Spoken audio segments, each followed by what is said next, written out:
FM 89.1, Radio Universidad.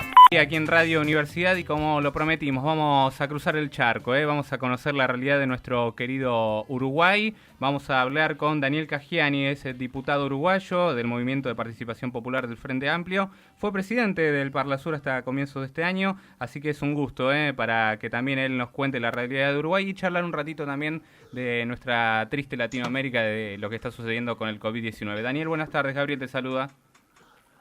Hola Gabriel, ¿cómo andás? Mucho gusto, un saludo del otro lado del río. Muy bien, bueno, muchas gracias por estos minutos aquí para charlar en Radio Universidad, aquí para conocer la realidad de Uruguay, cómo están viviendo esta cuarentena, esta pandemia, cómo es la situación, que muy poco se sabe realmente aquí en Argentina de lo que sucede en Uruguay con los casos.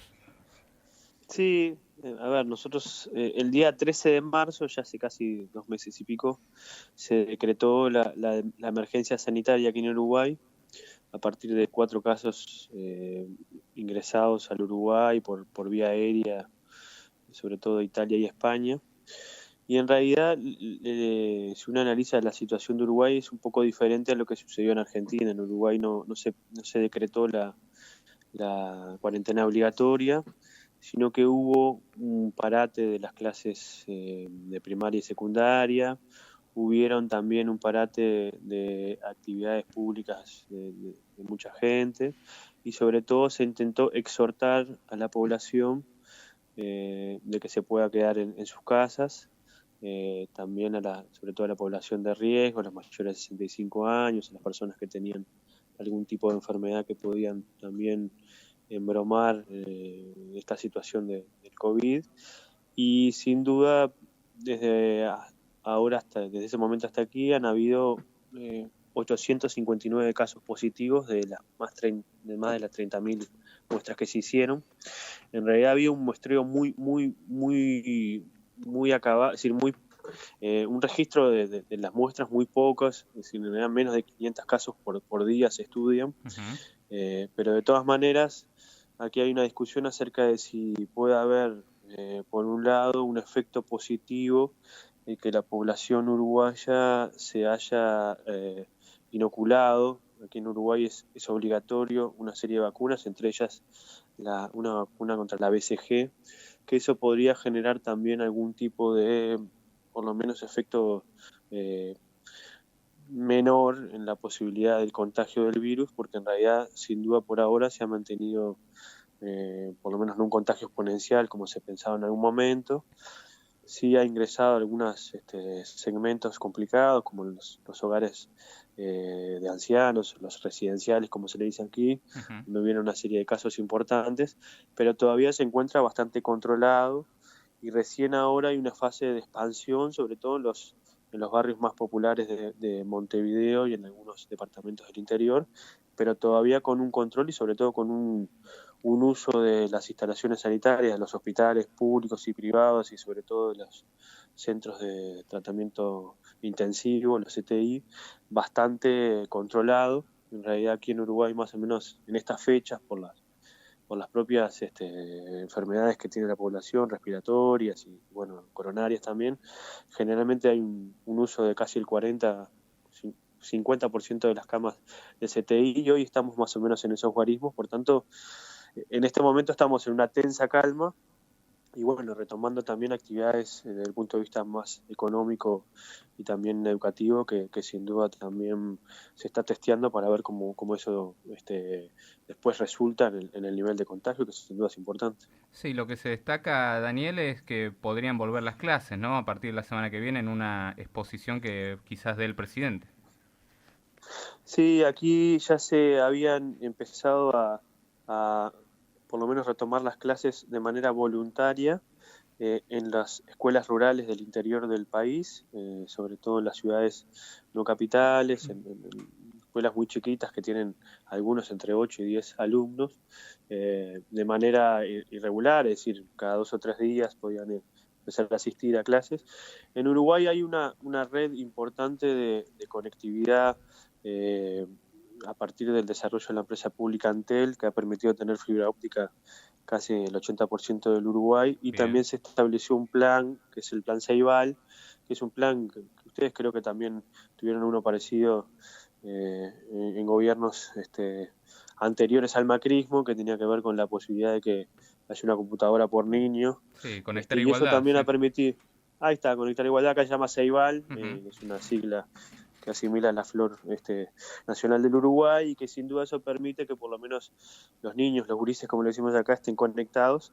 Pero bueno, eso también tiene alguna serie de también dificultades, sobre todo en los quintiles de ingresos menores, porque también a veces el seguimiento de los cursos es más complicado en esos sectores. Y bueno, por tanto, el gobierno nacional está intentando poder instrumentar algunas medidas para poder volver a las clases. Sin duda es una medida bastante polémica, porque en realidad, si bien los niños no son vectores o población de riesgo, sí son vectores de contagio importante al trasladarse a sitios donde se concentra un montón de niños y personas. Eso podía generar quizás un aumento del contagio, pero bueno, el gobierno nacional está intentando esa medida y bueno, vamos a ver cómo sale.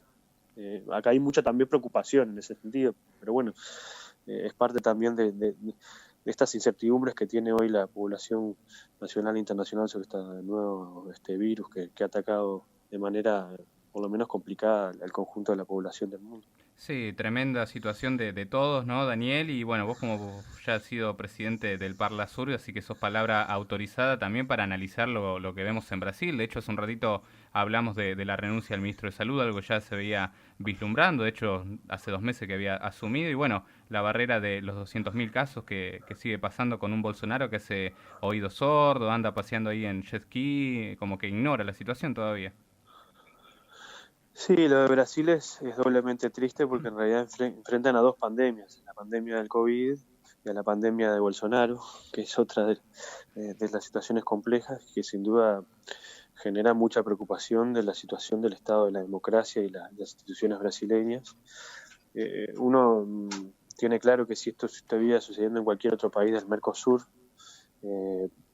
a ese país ya se le hubiera aplicado la cláusula democrática, porque en realidad hoy el gobierno de Bolsonaro ha violado sistemáticamente muchos principios de democracia republicana, y creo que sin duda, además de la situación sanitaria, también se está configurando una situación social y económica complicada, porque Brasil es una de las principales economías del mundo, es una de las principales economías también del Mercosur, y sin duda las situaciones que se están configurando, no solo desde el punto de vista político, sino también social, de salud y también económica, son complicadas para el conjunto de los países de la región, que también tenemos una integración productiva importante, ni que hablar de la economía argentina con la economía brasileña en materia industrial, y sin duda creo que eso también es parte de quizás la perspectiva que también hay que ponerle a este tema, que es la Comisión Económica para América Latina y el Caribe, el Banco Mundial ya están haciendo proyecciones de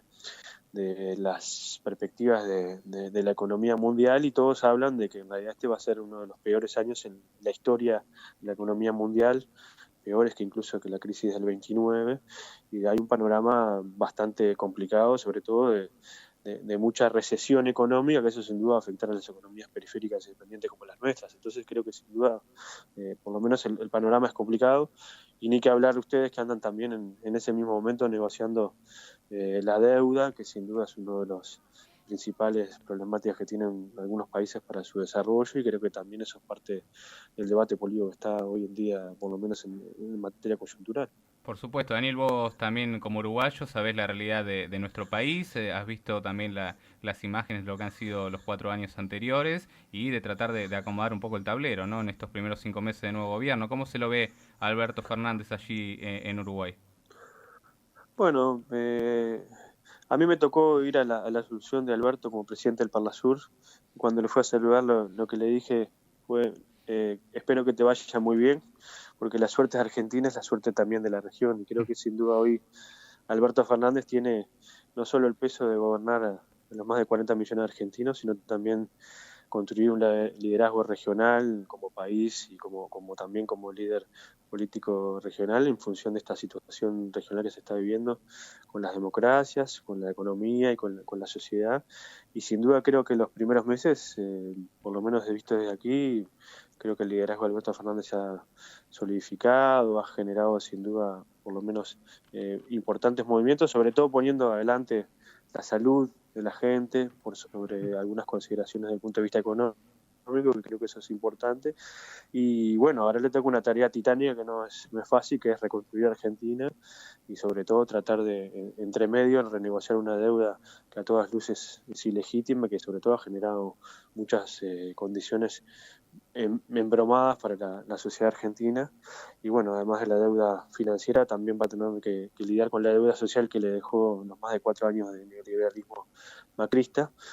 Aquí estamos en un macrismo 2.0, porque en realidad en Uruguay perdimos las elecciones, el Frente Amplio en noviembre, y tenemos Por poquito también, ¿no?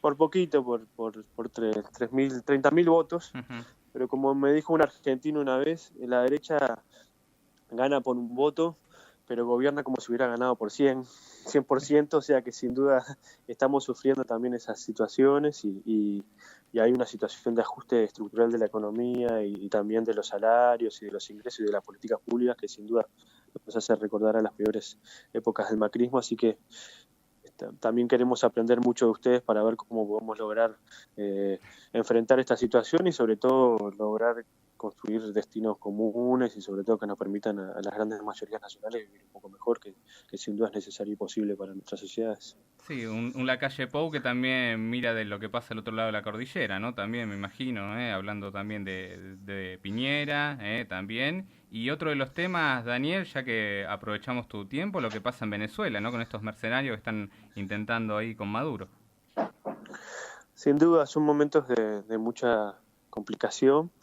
El Uruguay es uno de los países que menos ha invertido para atender la crisis social y pública que se está dando con el COVID. Hay un informe del Banco Interamericano de Desarrollo donde nos ubica en los peores lugares, en los últimos lugares de la tabla, junto con Bahamas y con algún otro país.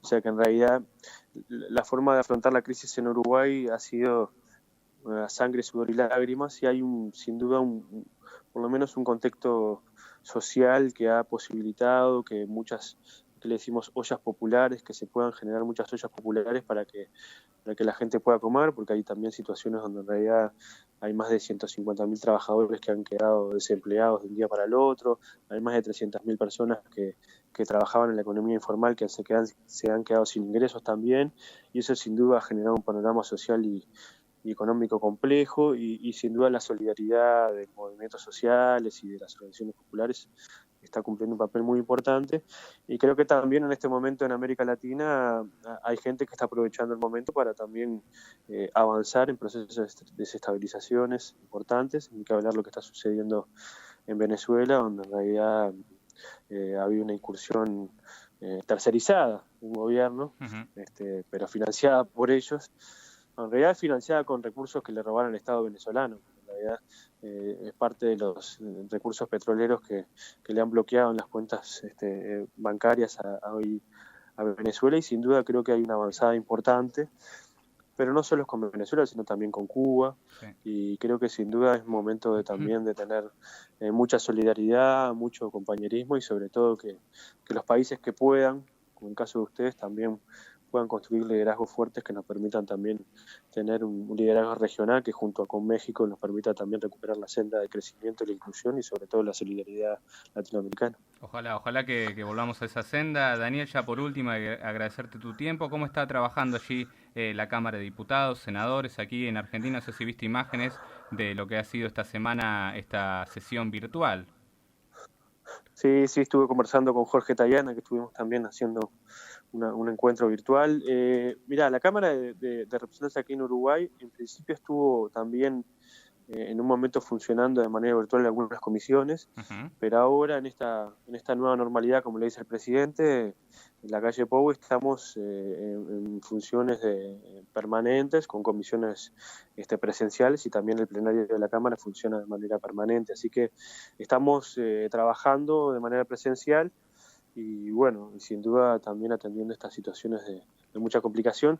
El gobierno uruguayo decidió mandar aquí al Uruguay, el Congreso Uruguayo, algo parecido, no es lo mismo porque en realidad tiene 502 artículos, pero parecido a lo que allá le denominan decreto de necesidad de urgencia. De emergencia, Sí. de necesidad de urgencia. Acá mandaron una ley de urgente consideración con más de 501 artículos, que ninguna urgencia tiene que ver con la situación de la pandemia, ni con la emergencia de la crisis social y la crisis económica, sino tiene que ver con un paquete de reforma neoliberal y autoritario, y sobre todo que trata de vender las principales empresas públicas del Uruguay. Sin duda también estamos en ese sentido resistiendo y tratando de organizar la resistencia con las organizaciones sociales para poder también lograr que el gobierno no logre avanzar en una agenda privatizadora que sin duda es muy mala para las grandes mayorías nacionales. Así que también estamos en ese sentido bastante activos, pero bueno, no es fácil y también requerimos de mucha solidaridad del otro lado del río. Por supuesto, ¿no? Un año que ha cambiado el paradigma de lo que eran los primeros días de marzo,